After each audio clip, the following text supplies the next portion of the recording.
sitting on the top floor of the skinmed building and the Swiss Aesthetic Institute with the CEO, who is Dr. Felix Bertram, who has achieved some truly amazing results here in Switzerland.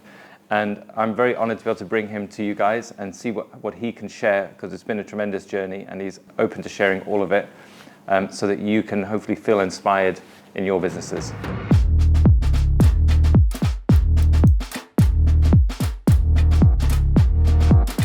So welcome, Felix. Thank you, Tim. Thank you. So, I mean, I have said this to you already, but it is amazing walking around this building. And I thought, because often when people see something like this, in fact, it's one of the mistakes I've made, certainly in my younger days, is assuming that it was easy somehow, or maybe you inherited loads of money, or you just bought it this way. And I know that's not the case. I'd be quite interested in you touching a little bit on what's behind what you've done here and why you started it and what it was. Well, let's go to what it was like actually building this with the why built in. Probably, I mean, I started as a dermatologist in a small practice and I wanted to do that for the rest of my life. But when I look back even to my childhood, there's a red thread in my life, and I always was interested in business. Even if my childhood, I'd like to create small businesses with my brother, and we worked on stuff. And also during my studies, my med school, I always was interested in books about business. So I think that's my true passion and my true purpose. So the case was when I started off as a dermatologist, my waiting list was getting longer and longer. And what many Swiss or German dermatologists then do, or doctors, they stop taking new clients. And that was painful for me because I had the feeling there is a demand, so I have to have an answer for them. So I hired the first doctor, and then she was fully booked, and then the building was too small, or the venue was too small, so we moved to a new venue. And all this happened by accident. There was no plan or master plan. And so it grew and grew and grew. That's the basic story. And my fuel is I'm never happy with what I have achieved. There is no such success where I say, okay, that's fine, I want to achieve that, and then it's good. I remember when I was a student, I met a young doctor who said, I'm earning 3,000 German D-Mark per month. And I prayed to the God of money and said, oh God, when I could earn 3,000 German mark a month, I'm happy. That's all I want to achieve. But that's not true. It's not happening. So once you get there, and that was somewhere very early, you move forward. And that's what's driving me. I'm never happy. I'm never satisfied. Not in a bad manner. Not that I'm not satisfied, but I want to do more. I want to explore more. The world is so great, and it's like a playground for me, and I want to discover something new. Mm-hmm. So it's a discovery in the process of creation. You're trying to, yeah, that's very interesting. Nice described, yeah. So you're trying. So what do you think what are you discovering in that creation? Is it something inside, or is it something? That's a very difficult question. It's not success necessarily, and I don't aim. We touched that briefly. I don't aim to make it bigger and bigger and bigger. It very much can happen that I stop this at a certain point and do something totally new. I think life, you have this lifespan, you have this time in life, and it's, like you already said, it's to fill it with purpose, to do meaningful things. And life is a journey, and your purpose may change. My purpose was something totally different when I was young, and now it's changing maybe again. If you want the same with 82, then with 22, you probably Hugh Hefner. Yeah. Have you ever had any phases of your life where you felt like you weren't living your purpose? Yes. I think there's I call it the personal narrative. If you get a doctor, you and your personal surrounding creates this personal narrative of being a doctor. Mm. And I was afraid of taking action, do something different. And I hid my passion, my purpose for business, because I knew my surrounding, my parents, my friends, my peers wouldn't appreciate that. And that's the truth. When I started to go more into business, and then I first cut one day off being a doctor, and then 2, and then 3, and then I only work 2 days as a doctor. I was criticized quite a lot. They said, "You're a doctor, you should care about your patients, you shouldn't do business." And then I would start writing a column for a local newspaper, and then again criticism came in and said, "You're a doctor, you shouldn't write a column in a newspaper." So I think that's a big factor, having this personal narrative, what you should do and what you should be. But as you grow older, and if you get more self-esteem, you may become, and I wish that to every person, come to your real purpose. That's really interesting, because I 100% agree with you. And there's a big part of me that still does my GP work out of that narrative. It's very hard to give up. And every time I do, I feel this horrible sense of guilt. And then I go back. I have the same, I still have the same. And you have these talks with your friends that you invested so much in your medical career. Yes, true. But now times has changed. I still do it once a week. We talked about that. I do injections and surgery once a week, but that's fine for me. That's my level. I'm happy with that, and it's my life. I decide what I do. It's certainly very relevant to our audience, because I think whenever you talk to anyone in aesthetics, there's a painful moment of pulling away from what's there's very few careers that are so ironed out in front of you. Like if you're a nurse, you know what that is going to be for the rest of your career, and to suddenly say, "No, I'm not going to do that. I'm going to start my own business." Everyone gets a huge amount of resistance. Yeah. And I think it's because of this narrative in our culture around doctors, nurses, caring. Yeah. And then there's another narrative which is that business is somehow the opposite of all that. Yeah. And that's maybe something to touch on as well, which is how do you infuse, obviously it's basically a hospital that you have here, it does amazing things, but in terms of, do you infuse your business with some of those ethos? Like how are you running the two philosophies together of making money and profit while also being a doctor? Yeah, I don't think that's necessarily opposite of each other. I mean, my ethos is to really give quality to my patients and to really listen to them and to make sure that I do the thing they need and want, as long as it is in my ethics standards. So I never for the money. I'm never going for the money. In first case, I think of the patient and what he needs. And if it's only 200 Swiss francs, it's 200 Swiss francs. But in the long run, that causes success because they send their aunties and friends and stuff like this. And yeah, I think aesthetics doesn't necessarily mean you have to be a business person and have to find strategies to earn more money and to sell more fillers. I think we can do aesthetics with the same ethics standard than we did our doctor's job. Mm-hmm. Do you agree on that? I'm not selling. I'm providing the best I can give to my patients and clients, and I hope they value that with paying the bill and coming back. Well, there's an interesting thing which I took a while to discover, which is that if you really just focus on what's the most valuable thing you can do, it is solve the patient's problem to the highest level, and you're not thinking about money, but that so happens to have a high value associated with it. Sure. So but often I think people think that business starts out with how do I make profit, and actually if you start a business that way, you tend to come up with some pretty bad solutions, because they're not actually solutions. The problem you're posing is how to solve my problem of not having profit, which is a really bad mindset to put something to market in that form. You have to solve the patient's problem. So in many ways, I think medicine, it could be one of the best ways of thinking about business, is that you always do things in the interests of the people that you serve. I agree with that. And then you have a better business. Yeah. So that's interesting. We touched a little bit about the friction of, well, in terms of money and the fact that you're probably one of the most wealthy people that you know. Well, like certainly from your friendship group, and you're growing up older, and if you hang around with doctors, you must be. Does that cause any friction in your relationships? Is it a thing that you don't pay attention to, or have you? I would say so. When you're young, you dream of all this money and all this stuff. And I mean, when my parents had no money. They were teachers. We talked about that yesterday. Waldorf school teachers. They were very left-winged politically. We had no money when we were kids. And I always dreamed of these big cars. And I always had the feeling money is related to success and success is related to happiness, which is not true, I know today. And when I first earned my money in the early 30s, I bought a Porsche and all this stuff. Today, it's not important to me. I live a luxury life, of course.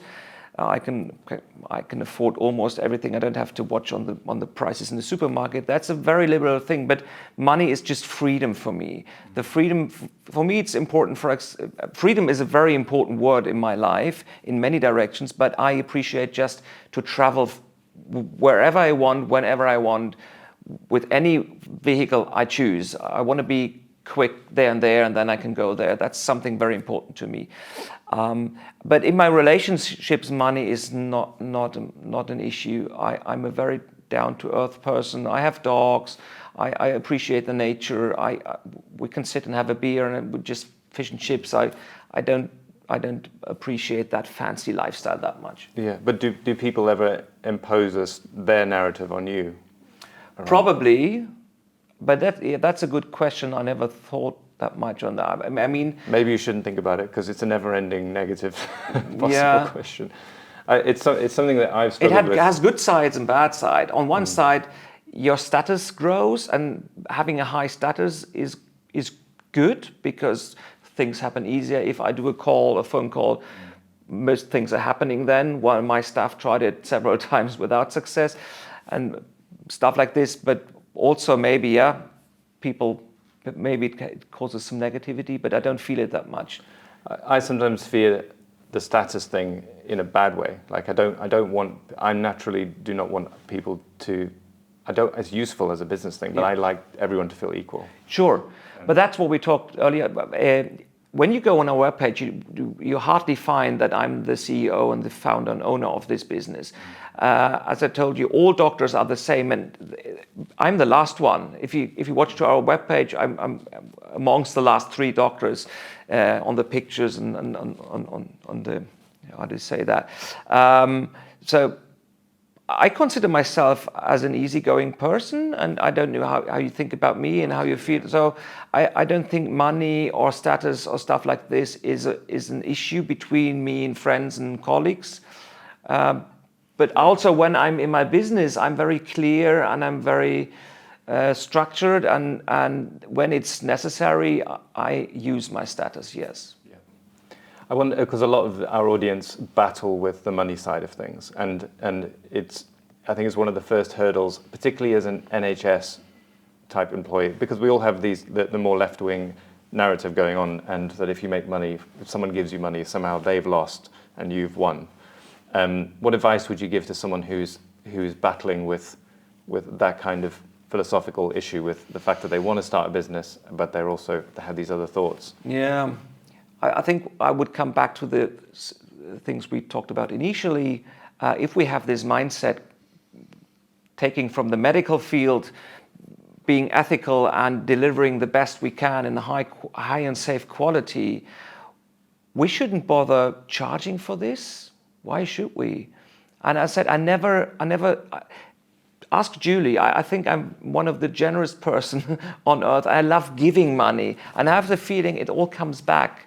Not because I'm cheap, not at all. I charge my treatments because that people pay for my time and pay for my skills and my training, and I don't have any problems by charging this, but it's not my first priority. And I see it that way. And when I see these happy, grateful patients after my treatments, I don't feel bad about taking the money. It's their choice, and if they say it's more value than I paid for them, yeah. You know, so it's true with anything. If you buy a new phone, the money was worth less to you than the phone. So it's otherwise you would want the money. Yeah. So it's that sense of you have to respect people to make a decision of what the value is. Sure. And then you do your best to deliver more as much as you possibly can. But it's a free choice that they are grateful for. Absolutely. And that's my experience with patients, is they actually worry less about the money than the clinicians do a lot of the time. Especially when they're new to it, because the patients, they don't want the money, they want the treatment. Yeah.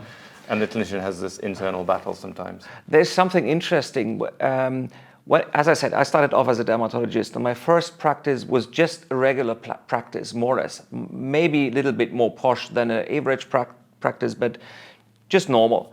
And in this practice, I had negotiations all the time about money. Oh, do you give discount? If I buy two, could you? Since we have this Lensberg, and here we really follow the concept of design, we have everything is designed, interior design, colors, we have corporate identity, corporate design. It's very nice and trendy and fancy. And since we are here, nobody or very few people negotiates. And I think it's the same. I mean, it's a strategy many luxury brands follow. You don't go to Louis Vuitton or Hermes and negotiate about money, right? Mm-hmm. And that's the environment. I would feel embarrassed to go there and ask for a discount. They would laugh at me. So, that's not the question you had, but I'm just coming to that because I think it's much about the world you create and the feeling you transport, and that helps to avoid the money issue. And maybe I'm lucky because we're here in Switzerland. We do not have this much competition, especially here outside of Zurich. Maybe inside of Zurich it's more. I never thought about this issue that much because it's not a big issue for us. People pay their bills and they are happy, most of them. Yeah, it's definitely, I sometimes say you basically get to decide the conversation that you have in your marketing, and this building is partly the marketing. And the conversation is, we're elevating its quality. It's, this isn't bargain basement. Come and negotiate. If you want a discount or you want a cheap offer, you go to Beauty to Go or whatever. These are these cheap budget chains. You have the choice. But Skinmed's position is at the high end level, and people know that. Yeah. So it's the conversation is that you're talking to a group of people who value that stuff. Yeah. And I think a lot of new injectors think, I just have to get customers anyway, and they don't know how to do that, and they start to talk about price. Like, if you come to me, I'll charge you less. And that just starts this horrible spiral where they end up hating their customers, their patients, because it's getting worse and worse, and people wait for the discount. Yeah, you have the same in retail, by the way. I have a skincare brand, and we don't give discounts because of exactly. If you start giving discounts, people wait for the next promotion period where the next discount comes, and then you can't move out of this.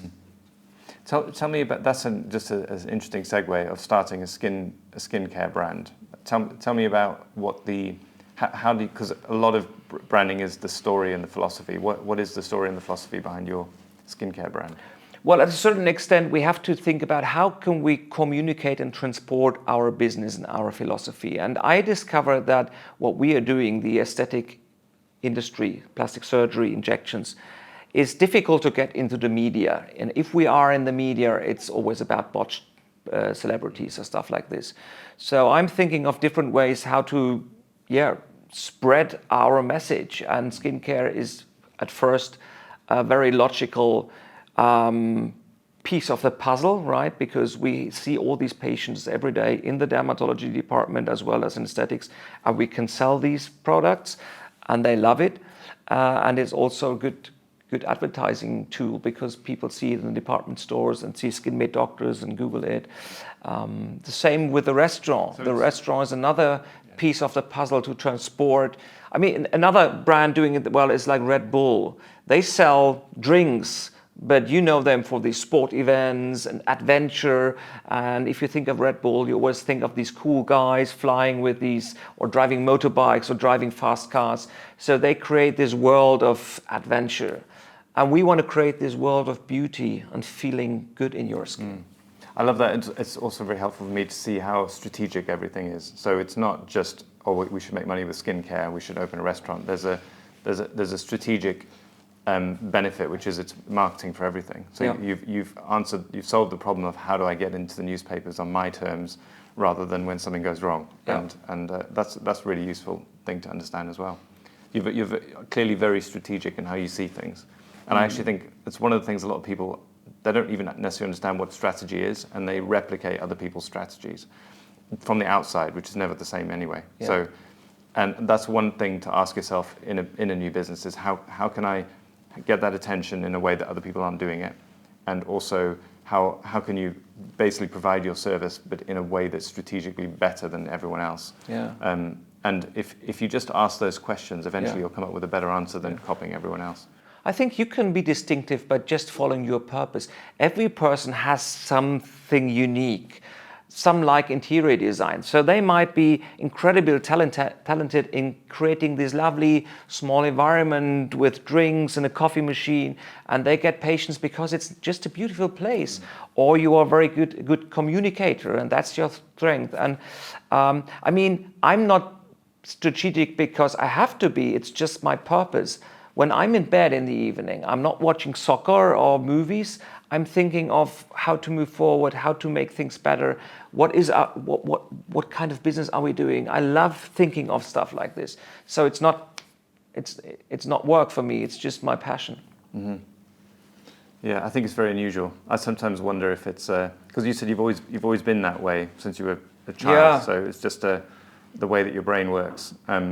And there's something that I have as well with chess. Like I used to play a lot of chess when I was a kid, and I remember thinking business is a lot like that. We've all got the same pieces. Like you have the same pieces as any other doctor or even any other person, but you haven't done the same thing with them. You've assembled them and made something very But unusual. the same with you. You are incredibly successful, but your purpose and your distinctiveness is slightly different from mine. But you are aware of that, and you focus on your strength. And you're very, very successful with that. I admire you. I'd love to have only a piece of that.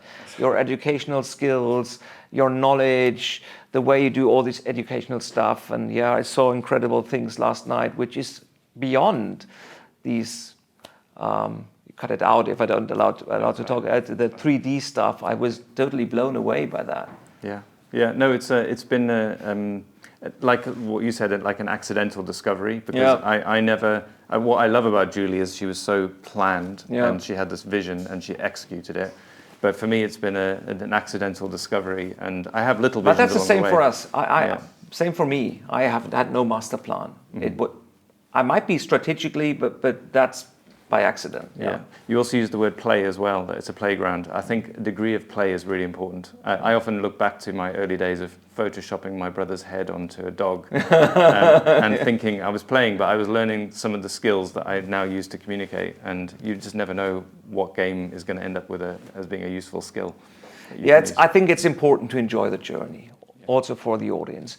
Make sure you enjoy the journey. If you don't enjoy the journey, you won't make it probably, because what we do is really hard work. We also have to go through a lot of boring stuff and daily routines and challenges. You only can do that if you enjoy the journey somehow. So make sure you don't, I mean, we all copied people at a certain extent, or we followed some people, but by growing, you have to find your own purpose and your passion, and then it's easy. Yeah, I think it's probably a really good place to end, which is if you're watching this and you're building your own practice, it's fine to copy initially, but then infuse yourself into the brand, try some new things, play a little bit, come up with your own strategy, and that's the best thing that you're likely to. You may stumble across something by accident that ends up into something way better. Yes, Thank I you very agree much on that. Thank you, Tim. Thank you, Felix.